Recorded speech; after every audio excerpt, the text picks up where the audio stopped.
2-2 pitch. Strike. Called. He struck him out. Up next, 3 cheers for Ernie. A farewell to one of baseball's best voices. Ernie Harwell, up close.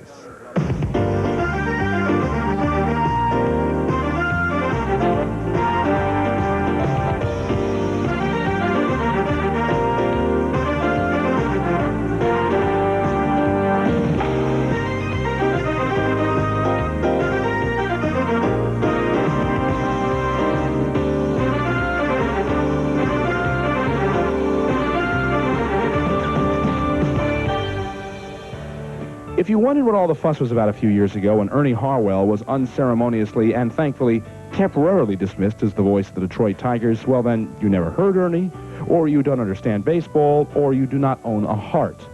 For Ernie Harwell is more than a disemboweled voice on a radio. He is a conscience. He manifests the public's trust in a game. He brings a game to life, as it gave him his life for, these 50 years. Columnist Mitch Albom once put it this way: his is a voice that would sing you a lullaby or tell you a bedtime story. It asks nothing, this voice. Never scolds, never whines.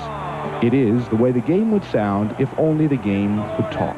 Today, in this, his final season as the voice of the Detroit Tigers, Ernie Harwell, on his voice and his passion and his past. A dialogue with a true artist, Ernie Harwell, up close.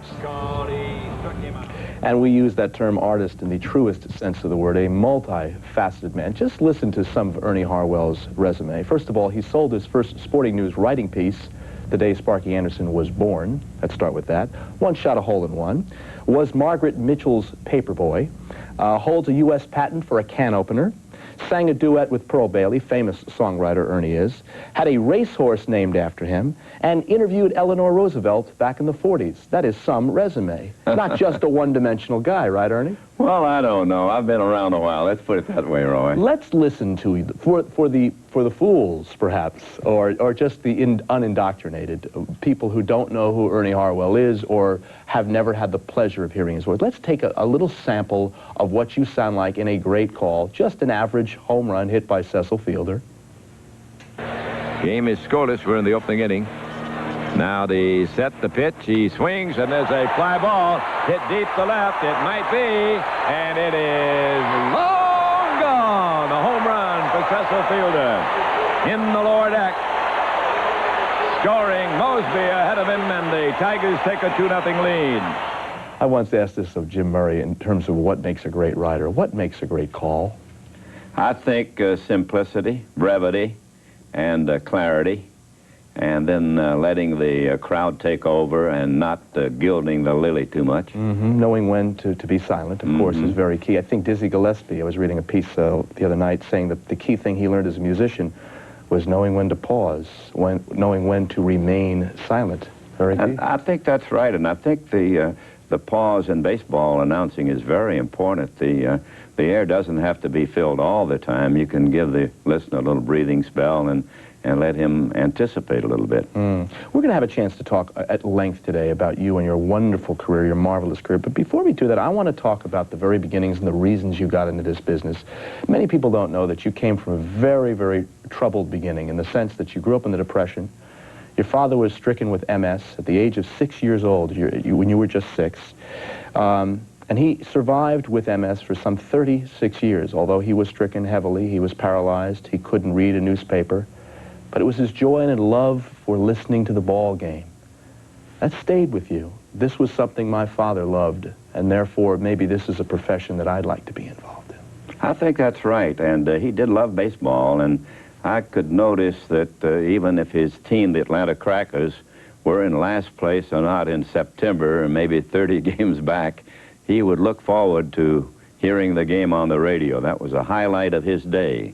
And I really remember that as I broadcast. And I know that we're a little cynical in this business, and when it comes into September and the Tigers are 30 games out or 15 games out, a lot of people say, well, there's nobody out there listening, but I know better. For all the shut-ins, just like your dad. Here's the other story. And we have a shot, by the way, of Ernie in the Little League days, back in the old days, wearing the uniform from the book, in your broadcast book. And there you are. This shows you, even back then, He loved the game, as we all did when we were kids, I guess.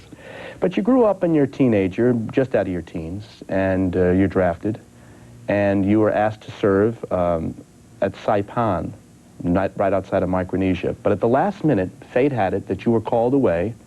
You'd be staying on the base at Camp Lejeune, and you would be writing.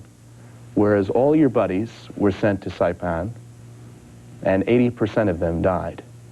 Here's the question. In the Frank Capra movie, It's a Wonderful Life, a man has a chance to see what life would have been like had he not been there.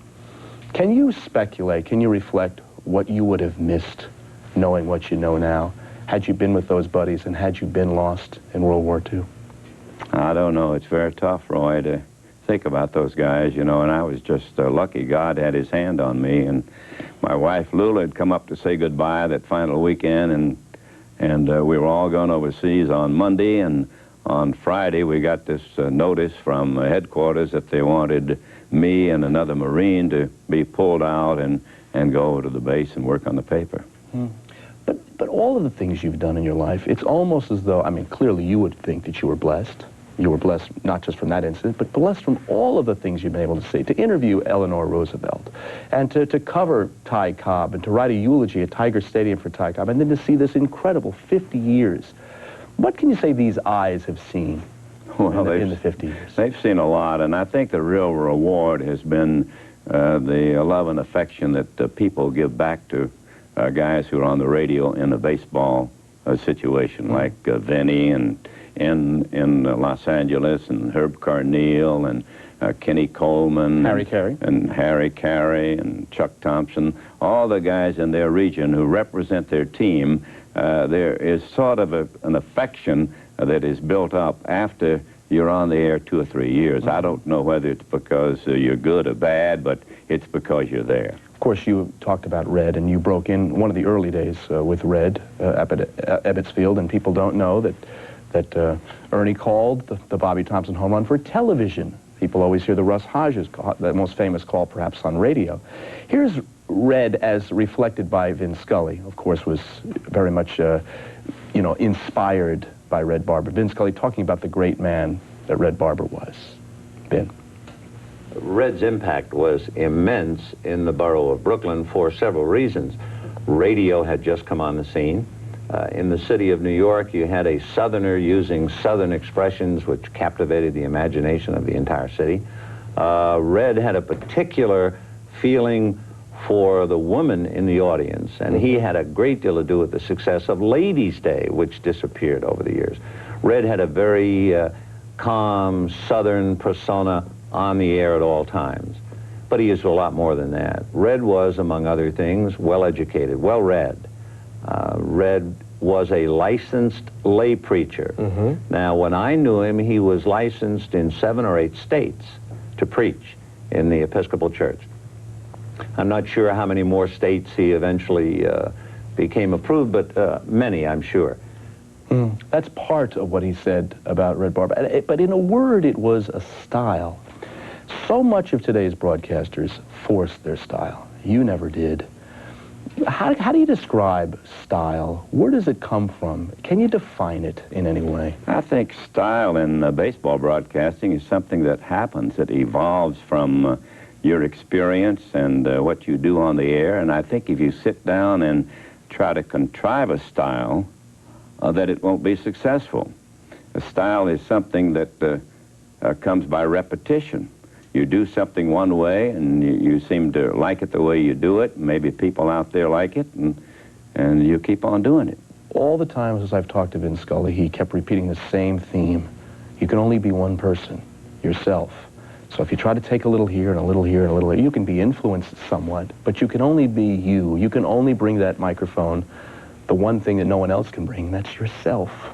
So that's very important. I think God has made everybody different, and that's the great thing about living, that you're different from me and I'm different from you, and let's keep it that way, right? One of a kind, Ernie Harwell, on his farewell tour, 50 years in baseball, 49 to be more accurate. We'll come back, talk about what he thinks of the game these days, where it's heading, with the great Hall of Famer Ernie Harwell after this.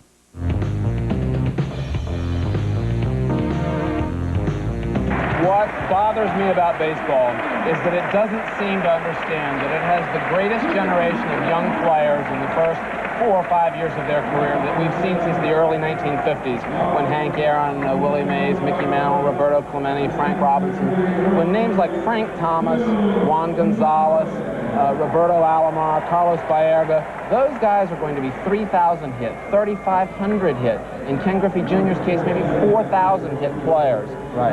Juan Gonzalez is probably, in my opinion, going to hit 600 home runs, maybe 700 home runs. We're not selling those guys. We're not telling the public. Partly it's because owners and players in baseball have hated each other so long that the players don't want to build up their great players, because then they might not be able to whine about paying them great salaries. In a nutshell, Tom Boswell's saying the players have never been better. The game, it may never be better, but there's so much rancor, there's so much pulling from both ends, management, players, even the fans. The game is suffering. How's it going to change, Ernie? Will it ever change? I hope so. I think the most important thing that baseball has to do now is to get rid of what you're talking about, that anger between those two groups, to let them sit down, and I'm sure the players want the baseball to benefit. I'm sure the owners want to see baseball benefit. They've got a common cause. They've got a common goal. They should get together somehow and go ahead and proceed together toward that common goal. I don't mean to put words in your mouth, but might it be said that you're happy to be getting out now, knowing what you might be seeing the next few years with double-tier playoff systems and the possibility of baseball games not being seen in their entirety, and sometimes you might see a playoff game where you might not, and World Series games starting after 7:30 at night. Is it possible you might be glad to be getting out of the game? Well, I wouldn't say I'm glad to be getting out. I think that's a little too strong, but you're right in that things have chipped away at the tradition of the game, and it's a little bit harder now, I think, to love baseball than it used to be. I still love it, and I think many, many people do, but we do have a lot of problems that baseball has to overcome. You also have been saying, for the record, that more and more the owners, they have the money, they have the revenue to do what they want in this game, but they're not baseball people. They're corporate success stories.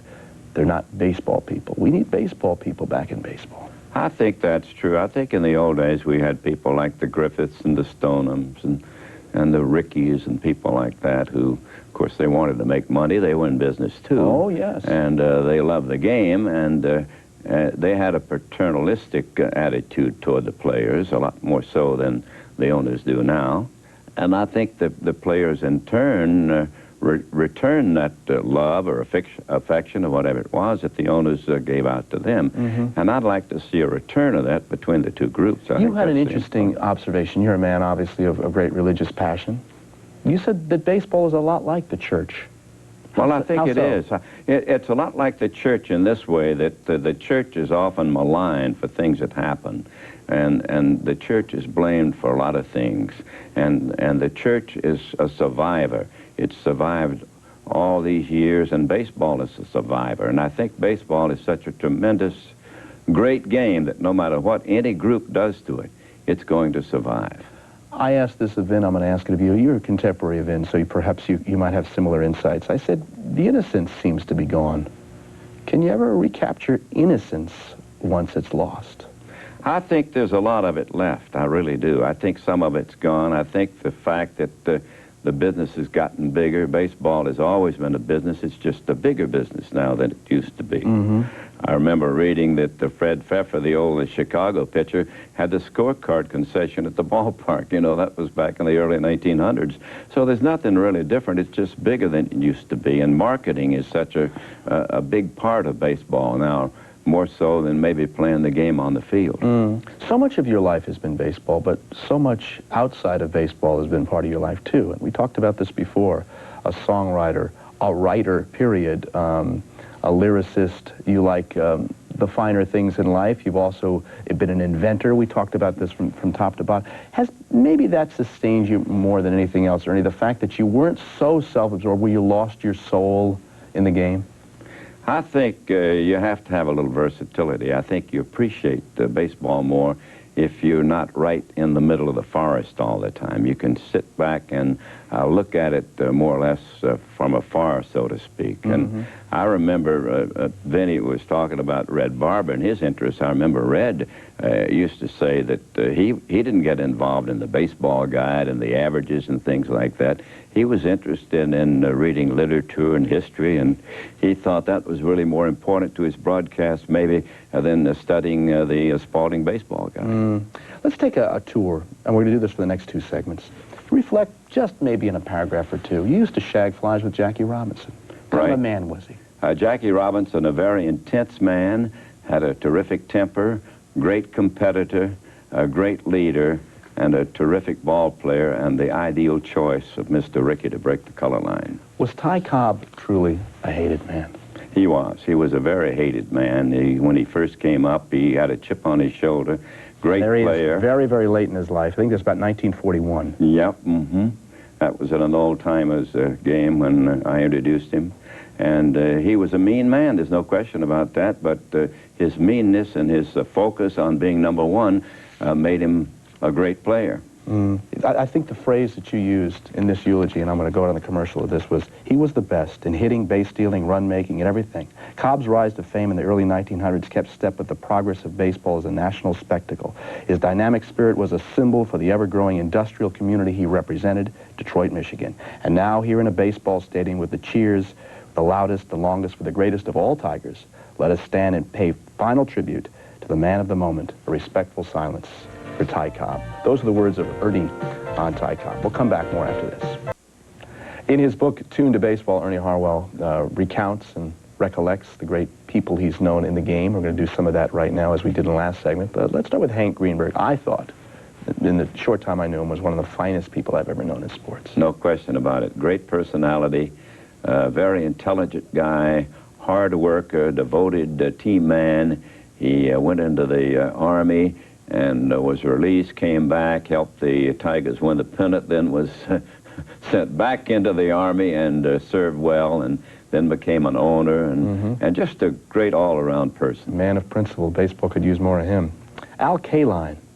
Al Kaline, the consummate right fielder, terrific guy, and now we're very happy that he's on television with the Tigers working with George Kell. People don't know that Willie Horton came from a family of 23 kids in his family. That his parents were killed the same night together, on New Year's Eve, the night Roberto Clemente was killed, and that baseball was what sustained Willie Horton, that supported his family. What kind of a man was Willie? Willie was a great guy, very emotional kind of a fella, a guy that played with a lot of emotion, a good home run hitter, and still around town. Doing good work with doing the kids, good work with the Boys and Girls Clubs of Detroit and the PAL and so forth. He's a great guy. You have said that Ty Cobb was the greatest winner, greatest all-round ball player. Willie Mays was the greatest player you ever saw play. But was Ted Williams the greatest hitter you ever saw? Absolutely. I think Ted was a real student of the game. Ted would even ask radio announcers about pitches. You know, that's the ultimate. Wow, that says it all. I think the number 1 Ernie Harwell fan for all these years, and we can't even, you know, we could trivialize it even by talking about it on TV, but Lulu is the driving force. Yeah. Has, was, will always be. There you are in your younger days with great, any way you could put into words how great a woman we're talking about. Well, just terrific. It's hard for me to even talk about that. We've been married now almost 52 years, and she's been a great partner. And I think the best thing I could say is that all through it, she's been my best friend. And through it, meaning the tough times, too. A couple of years back, being dumped unceremoniously, although temporarily. Who ended up being the good guys? I mean, when you look at the protagonists and the antagonists, of course, Shem Beckler and the old Tiger brass. And, of course, you're the protagonist. You're still standing there all going. Do you hold any lingering resentment for, say, Bo Schembechler? No, I never have. I just want to wish Bo and everybody else connected with that situation the best. I was never bitter about it. It was a business decision, and I accepted it and just want to move on. What about the love of the fans, though? What did it teach you about your relationship that maybe you hadn't even measured all those years? I think so, and I think really it reflects what I referred to earlier, not Ernie Harwell so much as the fact that the people in the region love baseball. They love baseball on the radio, and whoever is seated in that chair is the recipient of that affection and love and loyalty and support over the years. It's more, though, than just sitting in that chair. It's something that you bring to that microphone, and Ernie Harwell has brought it. We'll have a chance to talk about that in our final segment after this.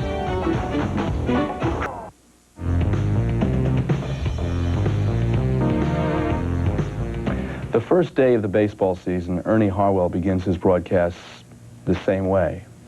Happy New Year's, everyone. Happy New Year's. And it is a new year for you, a new time for you at the end of this season. I want you in the next few moments to tell me, Ernie Harwell, because we know how much you have given to this game, how much you have made this game better. How baseball has made you better? Well, I don't know whether it's made me better or not, but it's helped me to survive, and my love for the game, I think, is what has kept me going in my occupation, certainly. My most important thing is that I walk with my Maker, that I try to please God, but from a secular standpoint, certainly baseball is the most important thing in my life other than my family.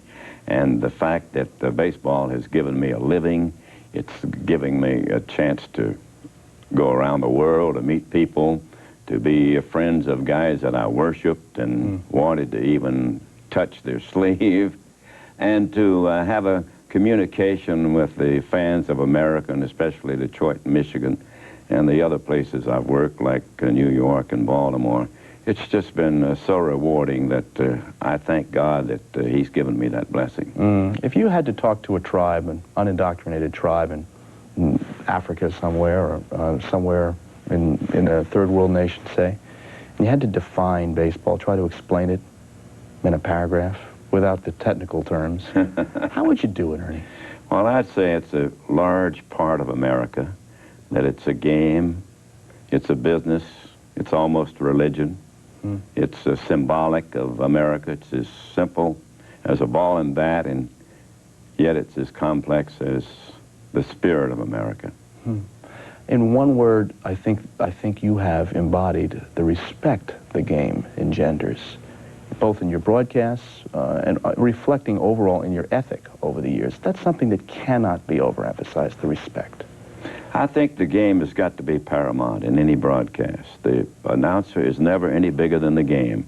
The game is it, and our job is to report the game, tell the score, who's ahead, why it happened, in the briefest, most concise terms. Even in 50 years, it was all too brief a stay for someone like Ernie Harwell. I will say this, it's been an utter pleasure to be sharing a microphone with you, Ernie. An honor, Hall of Fame, very well deserved. We'll see you down the road, and we'll miss you too. Thanks for spending the time, and thanks for the 50 years. Thank you, Earl. Ernie Harwell. We'll come back more after this. Up Close, brought to you by Budweiser, the king of beers, who reminds you friends know when to say when. We thank the Hall of Famer Ernie Harwell for joining us up close. Tomorrow, the Angels Rookie of the Year candidate Tim Salmon joins us. We'll see you then.